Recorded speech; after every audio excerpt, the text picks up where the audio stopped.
प्रभु सहायता करें कि हम फिलिपियों की पत्री पर ध्यान कर सकें। आइए पहले मैं पढ़ूंगा, फिर उसके बाद फिर मैं आगे जाऊंगा।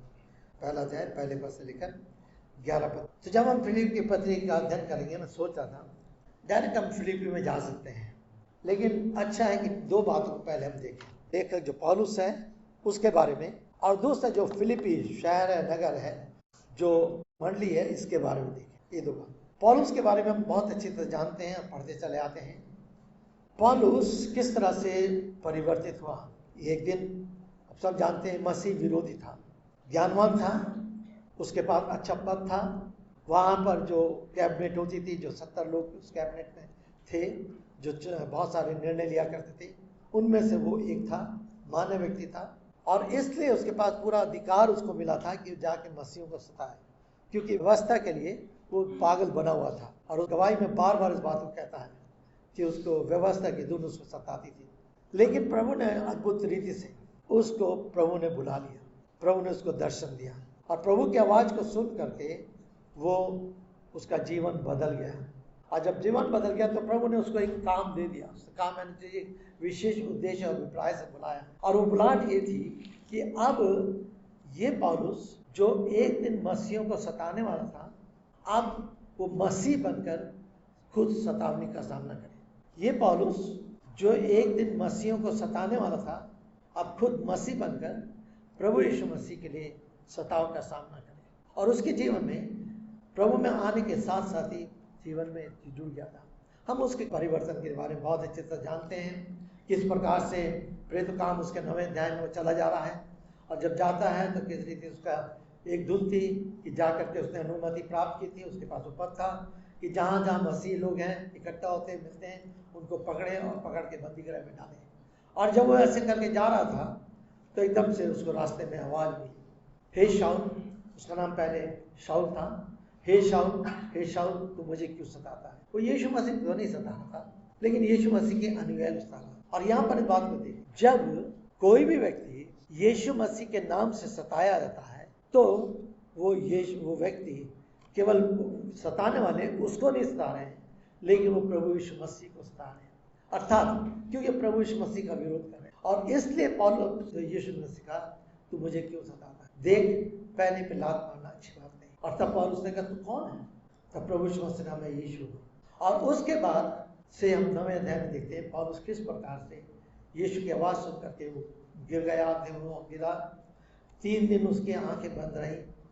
उसके बाद वो चला गया, हन्ना ने किस प्रकार से उसकी सहायता की, और उसके बाद उसके आंख में से छिलके गिरे। उसने पश्चाताप किया, पूरी से अपने जीवन को प्रभु के हाथों में सौंप दिया, और उसके बाद वो एक नया व्यक्ति बन गया, एक परिवर्तित व्यक्ति गया। पौलुस प्रभु यीशु मसीह के दर्शन के साथ परिवर्तित व्यक्ति बन गया। अब ये व्यक्ति जिसके अंदर ईर्ष्या थी, जिसके अंदर क्रोध था, जिसके अंदर कपट था, जिसके अंदर बदले की भावना थी, जिसके अंदर हर ऐसी बातें, अब वो प्रेम करने वाला व्यक्ति बन गया, क्षमा करने वाला व्यक्ति बन गया, दया दिखाने वाला व्यक्ति बन गया, परिवर्तित हो गया। जब परमेश्वर का आत्मा, पवित्र आत्मा मेरे और आपके जीवन में कार्य करता है, वो मुझे परिवर्तित करता है। जितना परमेश्वर का पवित्र आत्मा मेरे और आपके, और ये हम आगे चल के देखेंगे, जितना अधिक परमेश्वर का पवित्र आत्मा मेरे और आपके जीवन में कार्य करेगा, उतना अधिक हम परिवर्तित होते चले आएंगे, उतना अधिक हम परिवर्तित हो जाते हैं। और तब उसके बाद अब पौलुस को परमेश्वर अद्भुत रीति से इस्तेमाल करने लगा। तो ये पौलुस की छोटी सी हमने जीवन के बारे में देखा। अब वो जगह जगह कलीसियाओं की स्थापना करता है। जब हम आगे चलकर देखते हैं तो सबसे पहली कलीसिया यरूशलेम के ऊपर कलीसिया स्थापित हुई, और उसके जीवन में सब कुछ हुआ, और अब परमेश्वर उसको अजीब रीति से इस्तेमाल करने लगा, और अब उसके द्वारा कलीसियाओं की स्थापना होने लगी। अब उसके बाद हम देखते हैं उसके साथ कुछ लोग जुड़ गए। 3 पौलुस के साथ लूका आ गया, पौलुस के साथ तीमुथियुस आ गया, पौलुस के साथ सिलास आ गया, और ये 4 जन थे जब इस समय जो हम देखने जा रहे हैं आगे फिलिपियों के बारे में, उसकी कलीसिया के बारे में, ये 4 जन।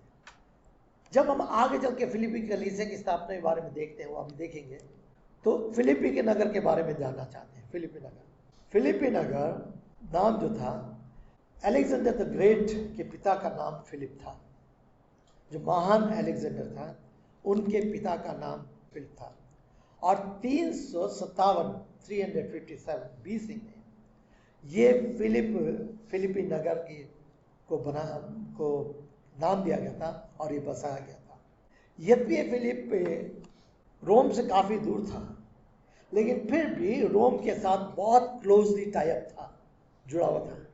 अर्थात सारे नियम और कानून इस फिलिपी नगर में रोम के चलते थे, और सारी सुविधाएं जो रोम के नागरिकों को प्राप्त होती थी वो फिलिप नागरिकों की प्राप्त थी, क्योंकि वो रोम से जुड़ा हुआ था।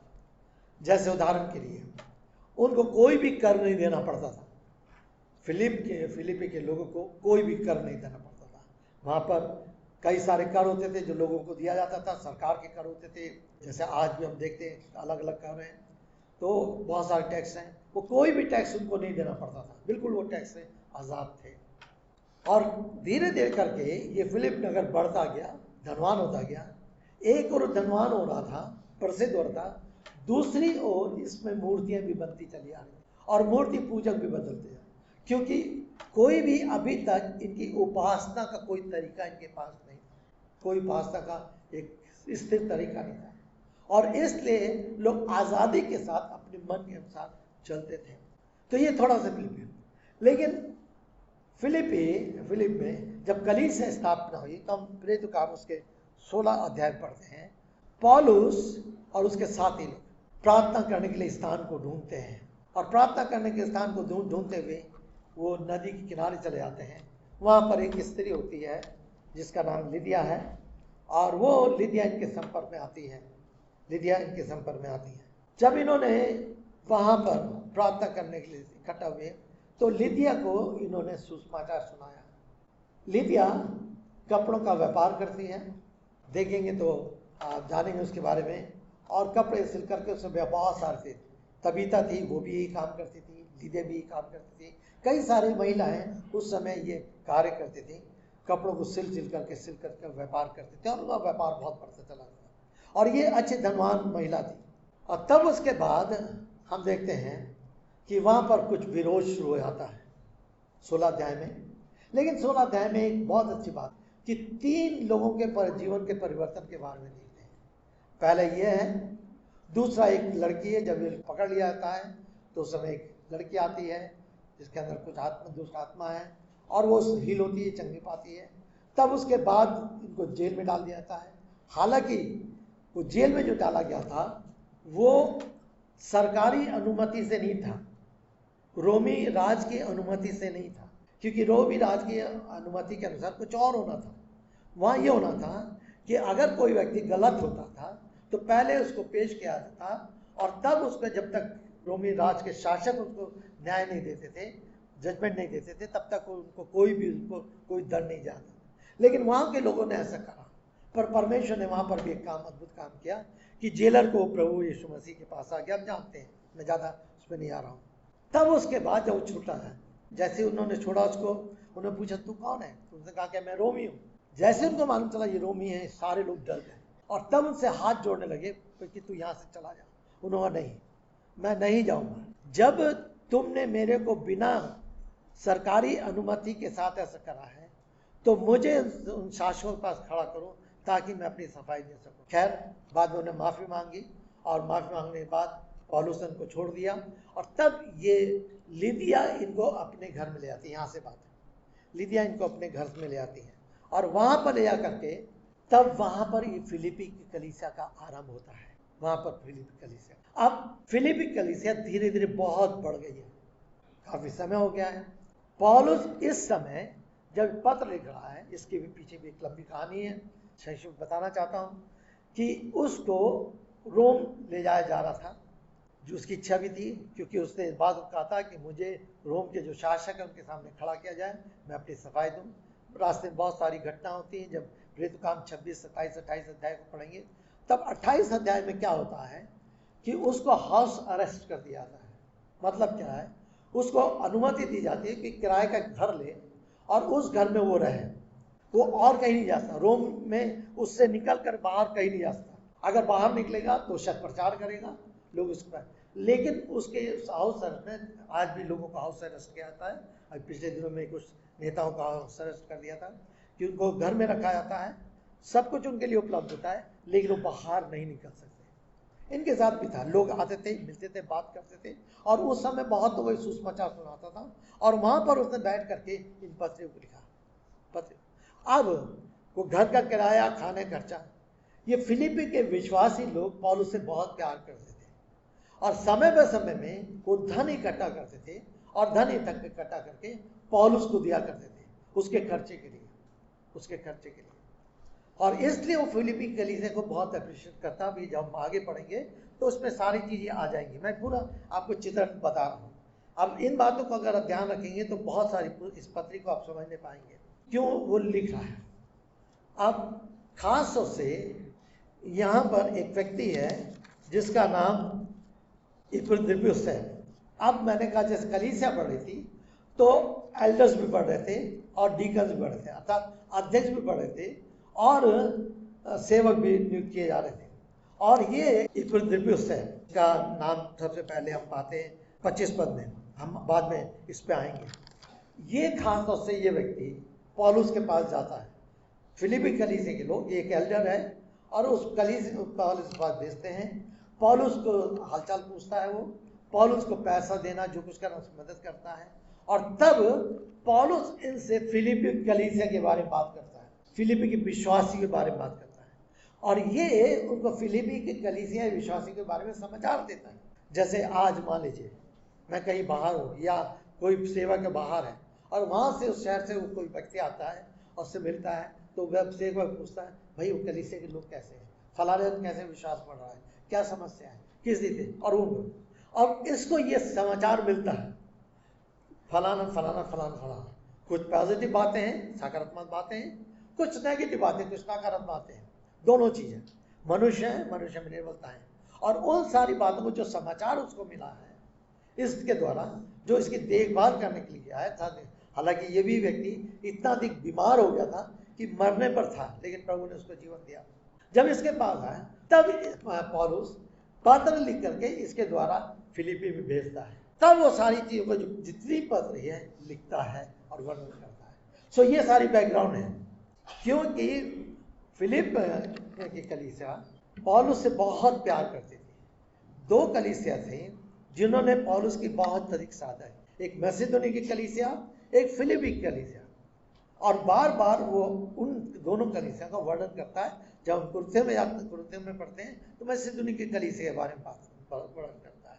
यहाँ पर भी फिलिपी में भी वो कहता है। इन दो कलीसिया ने पौलुस की बहुत देखभाल की थी। पौलुस की यात्रा में उस समय उनको कोई इस तरह से नहीं मिलता था, लेकिन लोग अब धन इकट्ठा करके सेवकों की मदद क्या करते थे, और इस तरह से उनको मालूम था कि पौलुस क्या कर रहा है, चाहे उसके कपड़े की जरूरत है, चाहे उसके भोजन की जरूरत है, चाहे यात्रा के लिए पैसे की जरूरत है, चाहे अगर आप प्रेरित काम 28 अध्याय के आखिरी 2 पद को पढ़ेंगे तो किराए का घर है, उसकी जरूरत है, सब कुछ ये लोग उसकी देखभाल करते थे, सहायता करते थे। और तब धन्यवाद के रूप में धन्यवाद करते हुए, उनकी प्रशंसा करते हुए उनके सुधार की बात कर रहा है। अब इस पत्री को आनंद की पत्री माना जाता है। करीब 19 बार आनंद शब्द जो है अलग अलग रीति से आया है, अलग अलग रीति से आया है 19 बार। और क्या कहना है कि जो मसीह में है उसमें आनंद पाया जाता है, जो मसीह में है उस जीवन में आनंद पाया जाता है, आनंद पाया जाता है, और वही सारी बातों को वर्णन करता है। जब हम आगे बढ़ते हैं, पूरी पत्री में 104 पद हैं, आनंद की पत्री है, 19 बार आनंद शब्द या से मिले जुले शब्दों का प्रयोग किया गया है। और अगर हम आगे बढ़ते हैं तो ये हम इसको शीर्षक में कहते हैं, पहले अध्याय के शीर्षक में, मसीह प्रेम चरित्र स्वभाव में बढ़ना। मसीह प्रेम चरित्र स्वभाव में बढ़ना ये जरूरी है। एक विश्वासी केवल प्रभु को ग्रहण करके नहीं बैठता, लेकिन उसका दिन पर दिन जीवन बदलता जाता है। अब आइए एक एक 2 पद को मैं थोड़ा सा हम देखने के लिए करेंगे। अगर हम डिवीजन करें तो पहले 2 पद में अभिवादन है, 3 से 6 पद में निरंतर गवाही की प्रशंसा है, 7-8 पद में सुसमाचार के प्रति उनकी चिंता है, चिंता की प्रशंसा है, 9 और से 11 पद में पौलुस की प्रार्थना संतों के लिए है। 11 से 26 पद में पौलुस की स्थिति और पौलुस का अनुरोध, ये वर्णन है। जब हम इस एक अध्याय को 26 पदों को देखते हैं तो ये इस तरह से हम इसका आगे वर्णन कर सकते हैं। लेकिन आइए मैं एक दो पद को लेकर कोशिश करूंगा जहां तक जल्दी जाने के लिए। पहला अध्याय के पहले 2 पद, मसीह यीशु के दास पौलुस और तीमुथियुस की ओर से मसीह में उन सब पवित्र लोगों को जो अध्यक्षों और सेवकों सहित फिलिपी में रहते हैं। केवल विश्वासी नहीं, लेकिन कौन कौन है? अध्यक्ष और सेवक। तो ये पत्री केवल विश्वासियों को नहीं लिखी गई है, केवल विश्वासियों को नहीं लिखी गई। कुछ पत्रें केवल विश्वासियों को लिखी गई हैं, लेकिन ये पत्री जो है अध्यक्ष एल्डर्स हैं, सेवक डीकन्स हैं, उनको लिखी गई है, जो कलीसिया में सेवकाई को संभाल रहे हैं, जिनके हाथों में जिम्मेदारी कलीसिया की, उनको भी पौलुस जो शिक्षा दे रहा है केवल विश्वासियों को शिक्षा नहीं दे रहा है, लेकिन वो मेरे लिए भी है। अगर मैं कलीसिया का एल्डर हूं तो मेरे लिए भी है, अगर कोई भाई डीकन है तो उसके लिए भी है। कलीसिया बढ़ती जाती है तो एल्डर्स और डीकन बढ़ते चले जाते हैं, और उनके लिए भी है कि किस प्रकार से उनके जीवन को भी होना है। सो जब हम पढ़ते हैं तो भाइयों ध्यान रखना है कि कल मैं किसी से बात कर रहा हूँ तो कल हमने तो ध्यान नहीं दिया इस बात पे कि वो पत्री एल्डर्स के लिए और डीकन्स के लिए है। हम तो सोचते थे केवल विश्वासी के लिए। मैंने कहा नहीं, विश्वासी के लिए तो है, लेकिन एल्डर्स डीकन के लिए, और इसलिए हमें सेवा में हमें भी इस बात से थे। तो क्या कह रहा है? हमारे पिता परमेश्वर और प्रभु यीशु मसीह की ओर से तुम्हें अनुग्रह और शांति मिले। अनुग्रह और शांति मिले। जरूर अनुग्रह और शांति संबोधन का शब्द था, जैसे हम पिछली बाइबल सदन में देख रहे थे, लेकिन इसके साथ साथ प्रभु के अनुग्रह द्वारा हमें हमारा उद्धार हुआ है। प्रभु के अनुग्रह द्वारा, यदि प्रभु का अनुग्रह ना होता तो हमारा उद्धार नहीं होता। प्रभु ने हमारे पर, हम तो पाप में थे, पाप में नाश हो रहे थे, हमारे पर धर्म की आग लग चुकी थी, हमारे धर्म के काम हमें बचा नहीं सकते थे, हमारी और क्रिया के अलावे हमें बचा नहीं सकते थे। पर प्रभु परमेश्वर ने हमारे पर अनुग्रह किया, और अनुग्रह में होकर के उसने अपने इकलौते बेटे प्रभु यीशु मसीह को पुत्र को भेज दिया कि वो मेरे और आपके लिए अपने आप लहू को बहाए, मारा जाए, गाड़ा जाए, तीसरे दिन जी उठे, और उसके पवित्र लहू के द्वारा मेरे और आपके पापों का छुटकारा मुझे मिला। ये उसका अनुग्रह है। सो अनुग्रह द्वारा, लेकिन वो कह रहा अनुग्रह और शांति। शांति मतलब मेल। जब परमेश्वर का अनुग्रह होता है, जब परमेश्वर की ओर से छुटकारा होता है, तो हमारा परमेश्वर के साथ मेल होता है, और न केवल परमेश्वर के साथ मेल होता है, लेकिन हमारा मेल परमेश्वर के लोगों के साथ होता है। शांति जो है मेल का प्रतीक है, मेल का प्रतीक है, क्योंकि जब तक हम परमेश्वर के साथ नहीं थे हम अशांत थे, लेकिन पाप से हटने के बाद प्रभु ने हमारा मेल अपने यहाँ से करा लिया। उसने हमें हमारे जीवन में शांति स्थापित की है, और बार बार कई स्थानों में इस बात को देखते हैं कि उसने हमारे जीवन में शांति स्थापित की है। ये है। अब क्या कह रहा है वो? अब आगे चल के क्या कह रहा है? अब वो धन्यवाद दे रहा है। यहाँ पहले 2 पद ग्रीटिंग्स है, अभिवादन है। पहले 2 पद में अभिवादन है, ग्रीटिंग्स है। कह रहा है प्रभु यीशु मसीह की ओर से तुम्हें अनुग्रह और शांति मिले। तीसरा चौथा पद 5, जब कभी मैं तुम्हें स्मरण करता हूँ, अपने परमेश्वर को धन्यवाद देता हूँ तथा आनंद के साथ तुम्हारे लिए सदा प्रार्थना करता हूँ। 3 बातें। जब कभी मैं तुम्हें स्मरण करता हूँ, बहुत गंभीर बात है, मेरे और आपके सोचने की बात। मैं और आप विश्वासी भाई बहन हैं, मैंने और आपने प्रभु को पाया है।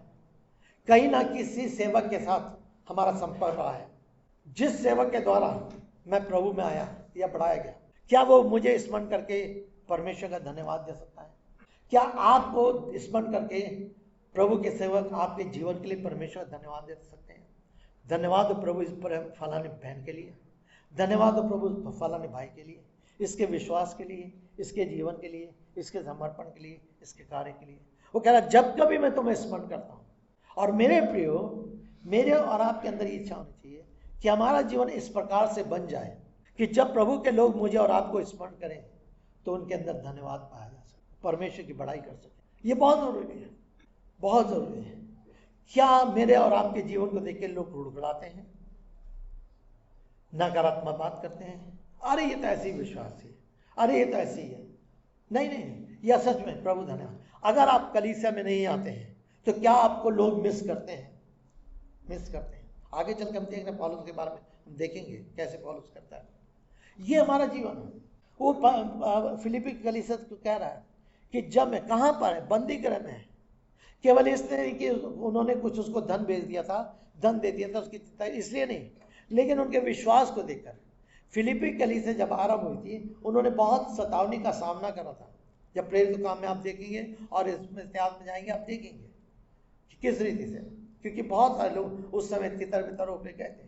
तो क्या है, दूसरी बात क्या है, तथा आनंद के साथ तुम्हारे लिए प्रार्थना करता हूं।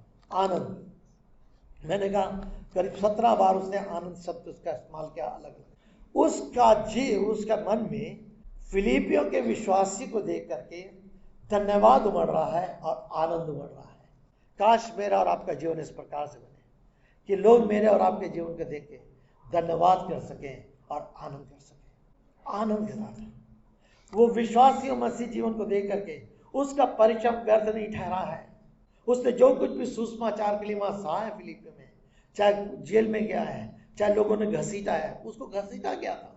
अगर आप 16 अध्याय पढ़ेंगे कि उसको घसीट कर ले जाया गया था, किस तरह से उसको सताया गया था। लेकिन अब वो सारा दुख उसका भूल गया है। क्यों भूल गया? इसलिए क्योंकि अब उसने देखा है कि ये फिलिपियों के विश्वासी किस प्रकार से विश्वास में आगे बढ़ रहे हैं।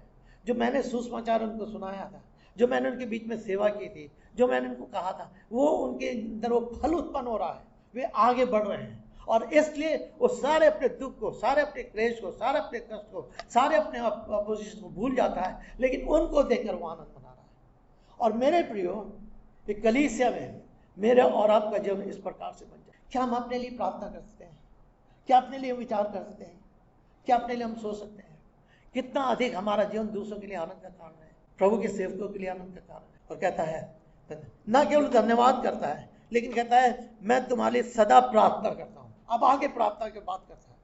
वो कह रहा है मैं सदा प्रार्थना करता हूँ। वो अब संतुष्ट नहीं है। वो ये नहीं कह रहा ठीक है तुमने उद्धार पा लिया, तुम बहुत अच्छे चल रहे हो, बहुत विश्वास में बढ़ गए, बहुत अच्छी बात है, चर्च आ रहे हो, दुआ कर रहे हो, ये कर रहे हो, वो करो, दान दे रहे हो, ये करो, नहीं ठीक है, बहुत अच्छी बात है, जय मसीह हो जा रहा, बहुत अच्छी बात। नहीं, ये नहीं। वो कह रहा मैं तुम्हारे लिए प्रार्थना था। अभी भी कुछ बाकी है। क्या उसकी इच्छा है? क्या उसकी लालसा है? क्यों वो प्रार्थना कर रहा है? क्या वो चाहता है आपसे? मेरे प्रियो, ये कलीसिया के लिए है। और तब वो कह रहा है क्योंकि पहले ही दिन से आज तक तुम मेरे सुसमाचार के सहभागी बने हो। जब उसको सुसमाचार के लिए पकड़ा गया था, मैंने कहा घर में जाकर आप 16 अध्याय पढ़ेंगे, बहुत कुछ आपको उसमें मिलेगा। प्रेरित काम 16 अध्याय। जब वहां पर कलीसिया की स्थापना है, विरोध हुआ, ये लोग भी उसके साथ थे, इन्होंने भी सुसमाचार के साथ कह रहा पहले ही दिन से तुम सुसमाचार में मेरे सहभागी रहो। उसकी पार्टनरशिप उन विश्वासियों की सुसमाचार के लिए थी। पौलुस के साथ इन विश्वासियों की पार्टनरशिप कह दीजिए, सहभागिता कह दीजिए, सुसमाचार के लिए। उनके हृदय में तक किसी ना किसी रीति से सुसमाचार पहुंच जाए। केवल मैं संडे को जाकर के थोड़ी देर 1 घंटा व्यतीत करके पूरे हफ्ते कहीं भी बैठा नहीं, पूरा हफ्ता कितना अधिक मेरे हृदय सुसमाचार के लिए लायक है। किसी को मैं सुसमाचार देता हूँ, किसी को मैं प्रार्थना के लिए प्रार्थना करूँ। मैंने क्यों आपसे आज कहा, क्या इस 4 महीने में आप क्या 4 परिवारों के साथ बैठ करके संगति करेंगे? भोजन तो एक बहाना है, लेकिन कितना अच्छा हो उसके साथ मिलकर के आप एक दूसरे के लिए प्रार्थना करें, एक दूसरे के साथ अपनी टेस्टमनी शेयर करें, किसी और को उस साथ में मिलकर, चाहे शायद अन्य जाति परिवार के साथ आप करें। ये है कितना अधिक हमारा हृदय ललायित होता है कि हम प्रभु यीशु मसीह के सुसमाचार को, इनकी पार्टनरशिप, फिलिपियों में बहुत सारी पार्टनरशिप की बात हो करता है। पहली पार्टनरशिप सुसमाचार की, उनकी फेलोशिप, उनकी सहभागिता सुसमाचार के साथ थी। और तब वो कह रहा है 6 पर, मुझे इस बात का निश्चय है, मुझे इस बात का निश्चय है। क्या निश्चय है? जिसने तुम में भला कार्य आरंभ किया है वही उसे मसीह यीशु के दिन तक पूर्ण भी करेगा। ठीक है, तुम्हारे जीवन भला काम आरंभ हो गया, तुम सुसमाचार में मेरे सहभागी हो, लेकिन पौलुस का एक भरोसा है। क्या भरोसा? वो उस कलीसिया के विश्वासियों को और कलीसिया के सेवकों को वो मैच्योरिटी तक, परिपक्वता तक देखना चाहता था। उनको ये देखना चाहता था कि ये विश्वासी लोग और ये सेवक लोग और मैच्योर हो जाएं, और परिपक्व हो जाएं, और परिपक्व। मेरे प्रियो, हम दिन पर दिन परिपक्वता में बढ़ते आते हैं, और ये बड़ी जरूरी बात है। हमारे अंदर ये अभिलाषा होनी चाहिए कि हम परिपक्वता में, भी हम शब्दों को देखेंगे। मैच्योर होने का मतलब क्या है, परिपक्व होने का मतलब क्या है। जब हम बालक थे तो दूध पिया करते थे, हम कितने दिन मैच्योर थे। अब हमारा सोचने में तरीका फर्क है, हमारा कार्य करने का तरीका है फर्क है, हमारे जीने का तरीका फर्क है, हमारे परमेश्वर के वचन को देखने का तरीका फर्क है। अब हम दूसरी रीति से जीवन व्यतीत कर रहे हैं और वो परिपक्वता हमारी बढ़ती चली आ रही है। थोड़ा सा ज्ञान पा लेना काफी नहीं है, लेकिन वो वचन की परिपक्वता हमारे जीवन में दिखाई देनी चाहिए, हमारे कार्य में दिखाई देनी चाहिए, हमारे निर्णयों में दिखाई देनी चाहिए, हमारे एक्शन में दिखाई देनी, वो परिपक्वता दिखाई देनी चाहिए। अगर वचन में ये है तो ये है, हमें उस वचन का आदर करना है, ये हमारे जीवन परिपक्वता होनी चाहिए, ये आना चाहिए। वो कह रहा है परिपक्वता, मैं कहता है एक परिपक्व व्यक्ति की सोच समझ जीवन कार्य करने के स्वयं के समझ पर नहीं, परंतु परमेश्वर के वचन पर आधारित रहता है। वो सब निर्णय परमेश्वर के वचन को सामने रखकर लेता है।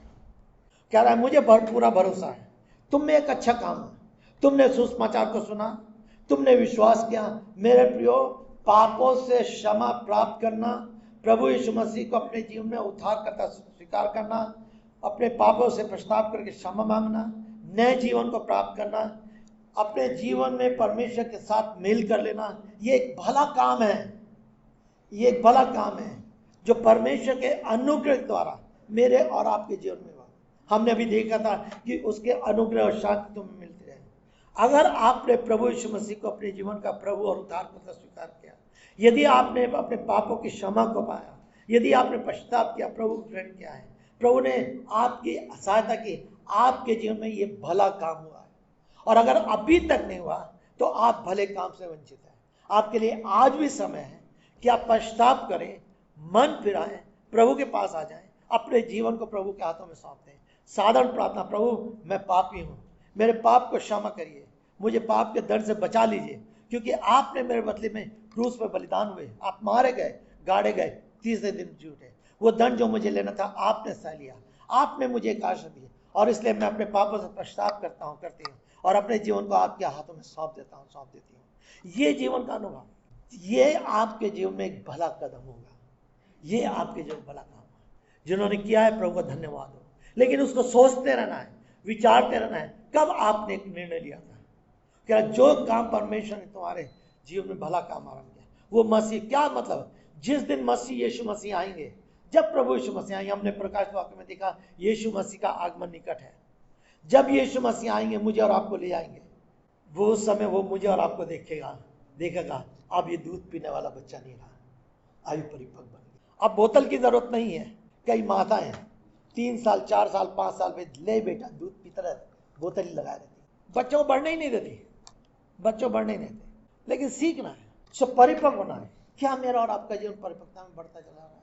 मेरे दैनिक जीवन में इनके निर्णय है, मेरे सोच है, प्रभु सहायता करे। तब आगे चल के जल्दी से क्या कह रहा है वो, 7वें पद से लेकर 8वें पद तक कह रहा है, तुम्हारे विषय में ऐसा विचार करना मेरे लिए सर्वदा उचित है, क्योंकि तुम मेरे मन में बसे हो। मैंने पहले कहा था ना, पौलुस कह रहा है तुम मेरे मन में, कितनी सुंदर बात है। ये विश्वासी लोग पौलुस के हृदय में बस चुके थे। कैसा उनका जीवन होगा पौलुस के लिए, कितना उनसे पौलुस प्यार करता था, वे कितना पौलुस से प्यार करते थे, कितनी बड़ी साक्षी है। तुम मेरे मन में बसे, उनकी सोच, उनके कार्य, मेरे प्रिय परमेश्वर का आत्मा जब वचन को लिखा रहा था, उसके अंदर बहुत ज्ञान है। हमारा जीवन कितना परमेश्वर में बना हुआ है, बसा हुआ है। कह रहा है, वो कहता है मेरे हृदय में बसे हो, उसके सहकर्मी। वो कह रहा है तुम मेरे मन में बसे हो। और तब आगे कल के गया विषय में विचार करना मेरे मन, इसलिए कि तुम सब मेरी कैद में सुसमाचार की रक्षा और उसके पुष्टिकरण में मेरे साथ अनुग्रह सहभागी हो। सुसमाचार के में सहभागी, काय में 2 चीज में है। वो कह रहा है कि सुसमाचार की रक्षा और उसका पुष्टिकरण। पुष्टिकरण मतलब क्या है? ये सत्य है जो मैंने विश्वास किया है, उद्धार का संदेश सत्य है, प्रभु यीशु मसीह का सुसमाचार सत्य है, ये हम पुष्टि करते हैं। मैंने विश्वास किया, सच्चाई पर विश्वास किया। अब डामाडोल होने की जरूरत नहीं है। गंगा गए तो गंगादास, जमुना गए तो जमुनादास। इधर आए, थोड़ा हलचल मची, हमने प्रभु को पाया, हम प्रभु के पीछे चल रहे हैं, सब कुछ है, ये सारी है। वहां गए, कोई अनाजाति मिल गया, तुमने प्रभु को पाया है, तुम मसीह बनते हो, तुमने क्या करा है? नहीं नहीं नहीं।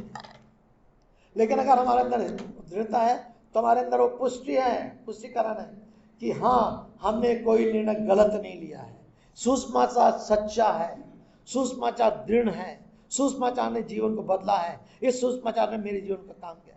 पौलुस कह रहा, तुमने दृढ़ता के साथ उस सुसमाचार के लिए गवाही दी है, उस दृढ़ता के साथ तुमने थामा है, इसलिए तो उसके हृदय में बसे थे। क्या आपके अंदर है? आपके अंदर सुसमाचार का पुष्टिकरण है, जहां पे भी आप हैं, जिस स्थान पे आप काम करते हैं। तो वो कहता आगे चल करके, परमेश्वर इन सब बातों में मेरी साक्षी है कि मैं मसीह के प्रेम में तुम सबके लिए कितनी लालसा रखता हूं। उसकी लालसा तुम सबके लिए क्यों लालसा रख रहा है? क्योंकि वो विश्वासी को पहचान रहा है। ऐसा नहीं कि उन विश्वासियों में निर्बलता नहीं थी, ऐसा नहीं विश्वासी कभी परीक्षा में गिरते नहीं थे, ऐसा नहीं था। बहुत आगे चल के देखेंगे, बहुत सारी बातें समझाता है वो। ठीक है, उनकी निर्बलताओं को भी जानता है, उनकी असफलताओं को भी जानता है, उनके गिरने को भी जानता है, सब कुछ जानता है। लेकिन उनकी प्राथमिकता क्या है, उनका हृदय क्या है, उनका विवेक क्या है, उनका मन क्या है, उनका मस्तिष्क क्या है, वो उनको पहचानता था। मेरे प्रियो, हम मनुष्य हैं, गिर सकते हैं, कमजोर हैं, लेकिन हम हमेशा गिरे नहीं रहेंगे। प्रभु से हमने प्रेम किया तो प्रभु हमें उठाएगा, प्रभु के साथ हम फिर बढ़ेंगे, प्रभु हम फिर ले चलेगा, प्रभु हमें संभालेगा, क्योंकि वो हमारे साथ है। तो वो कहता है 9 पद से लेकर के वो प्रार्थना करता है, पौलुस की प्रार्थना। मेरी प्रार्थना यही है, लालसा के बाद प्रार्थना, मेरी प्रार्थना यही। क्या प्रार्थना कर रहा है? कि तुम्हारा प्रेम सच्चे ज्ञान और पूर्ण समझ सहित निरंतर बढ़ता जाए। तुमने प्रभु यीशु मसीह पर विश्वास कर लिया है, तुमने सुसमाचार के लिए दुख भी सहा है, तुम मेरे साथ सुसमाचार में सहभागी भी हो, तुमने कठिनाइयों को भी सहा है, तुम एक अच्छा विश्वास कर। लेकिन मेरी अभी भी प्रार्थना तुम्हारे लिए। क्यों? वो उनको उस मैच्योरिटी तक देखना चाहता है, उस परिपक्वता तक देखना चाहता है, और कहता है कि यह है कि तुम्हारा प्रेम जो हमने अभी 1 कुरिन्थियों का 13वां अध्याय को पढ़ा, प्रेम क्या करता है? प्रेम झुंझलाता नहीं, प्रेम अपनी बड़ाई नहीं चाहता, प्रेम नम्र होता है, प्रेम क्षमा करता है, प्रेम सहता है, प्रेम बहुत सारी चीजें जो प्रेम के बारे में। सच्चे ज्ञान के साथ, ज्ञान बहुत प्रकार के हैं। याकूब कहता है कि जो ऊपर से ज्ञान आता है वही सच्चा ज्ञान है। कैसा अच्छा उस पद को हम पढ़ना चाहेंगे। याकूब दोनों ज्ञान के बारे में बात करता है। इब्रानियों के बाद याकूब उसका 3रा अध्याय उसका 15 पद कह रहा है, ये ज्ञान वो नहीं जो ऊपर से उतरता है, वरन जो संसारिक ज्ञान है क्या है? संसारिक, स्वाभाविक और शैतानी है, क्योंकि वो जहाँ डाह और स्वार्थी आकांक्षा है वहाँ बखेड़ा तथा हर प्रकार की बुराई भी होती है। 17 पद, पर जो ज्ञान ऊपर से आता है वो पहले तो पवित्र होता है, फिर मिलनसार होता है, कोमल होता है, विचारशील होता है, करुणा में होता है, और अच्छे फलों से लदा हुआ, स्थिर और कपट रहित होता है। ये प्रेम है जो ऊपर से आता है। और यह कहता है सच्चे प्रेम, मैं तुम्हारे लिए प्रार्थना करता हूँ, सच्चे ज्ञान पूर्ण समझ सहित निरंतर बढ़ता जाए। समझ, बुद्धि, ज्ञान, समझ, तीनों चीज अलग अलग है। बुद्धि, विजडम जो परमेश्वर का वरदान है, परमेश्वर देता है। ज्ञान जो हमें परिश्रम से मिलता है, कई तरह से हम ज्ञान प्राप्त करते हैं, जरूर परमेश्वर उसमें का स्रोत बनता है, लेकिन समझ जो हमें स्थिर रखती है।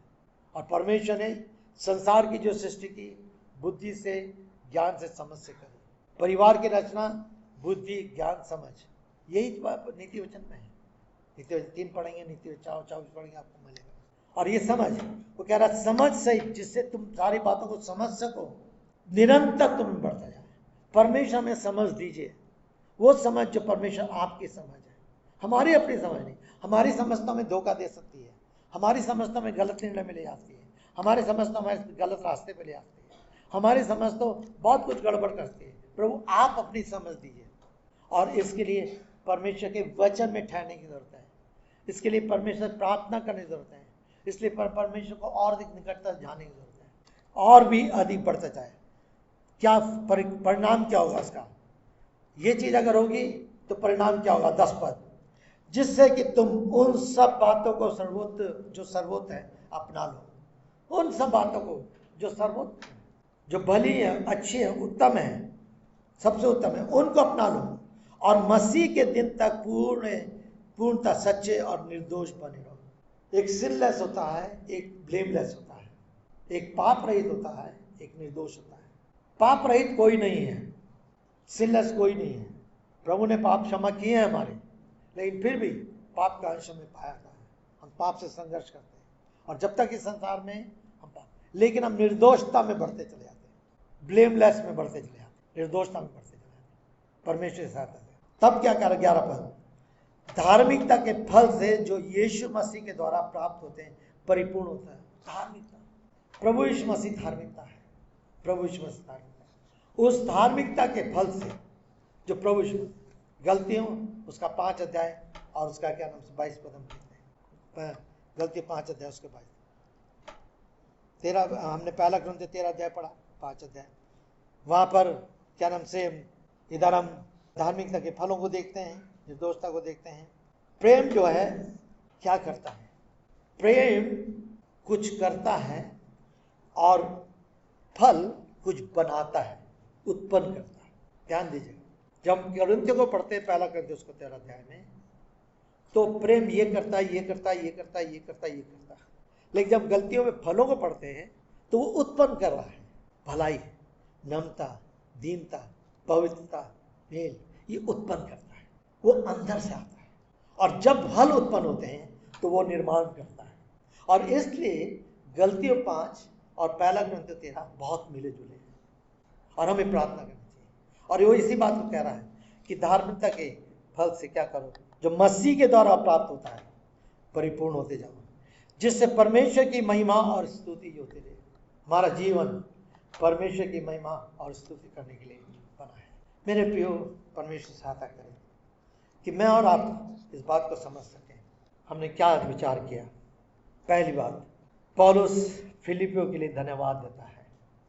उसका हृदय फिलिपियों के कारण बहुत अधिक आनंदित है। क्या आज मेरे और आपके जीवन को देख करके प्रभु के लोग, प्रभु की कलीसिया, विश्वासी एक दूसरे से प्रभु का धन्यवाद कर सकते हैं? वो उनकी परिपक्वता की लालसा करता है, परिपक्व हो जाए। क्या मेरी और आपकी लालसा है? क्या हम और अधिक परिपक्व हो जाए, और अधिक मैच्योर हो जाए, और अधिक मैच्योरिटी में बढ़ते चले जाए? आयु में तो बढ़ रहे हैं, बहुत चीज़ें बढ़ रहे हैं, सांसारिक चीज़ें बहुत बढ़ रहे हैं, बढ़ते जा रहे हैं, लेकिन क्या मैच्योरिटी में बढ़ रहे हैं? परमेश्वर क्या कह रहा है? वो उनको, क्योंकि वो इनके हृदय में बसता है, वो उनको प्रेम में मिस करता है, दूर है। वो कहता भी है कि मेरी लालसा है कि मैं जल्दी से आकर तुम लोगों से मिलूं। कहता भी है। आगे हम फिलिप में देखेंगे। मैंने कहा फिलिप में 104 पद हैं, आज हमने केवल 11 पद को खत्म किया है, लेकिन बहुत ही सुंदर रीति से एक पद को वो कहता है। और अंतिम बात, वो उन्हें प्रेम में बढ़ने के लिए प्रोत्साहित करता है, प्रेम में बढ़ने के लिए प्रोत्साहित। क्या हम सच में स्वयं प्रेम में बढ़ेंगे और एक दूसरे को प्रोत्साहित करेंगे कि प्रेम में बढ़ सके, मसीह के प्रेम में? मैंने आरंभ किया था क्या इस 4 महीने में हम एक दूसरे साथ कम से कम 4 परिवार के साथ संगति करेंगे। ये उसी का प्रतीक होगा, ये उसी का प्रतीक होगा कि हम कम से कम एक दूसरे के साथ सहभागिता कर सकें, जिसको आज तक आपने कभी जाना नहीं, पहचाने नहीं, कि समय नहीं व्यतीत किया। कितना अच्छा आपको प्रेम मिलता है जब हम एक दूसरे के साथ मिलते हैं, बात करते हैं, समय व्यतीत करते हैं, हम एक दूसरे को जानते हैं। हम कलीसिया में एक परिवार है, प्रोत्साहन करें। आइए हम प्रार्थना करें।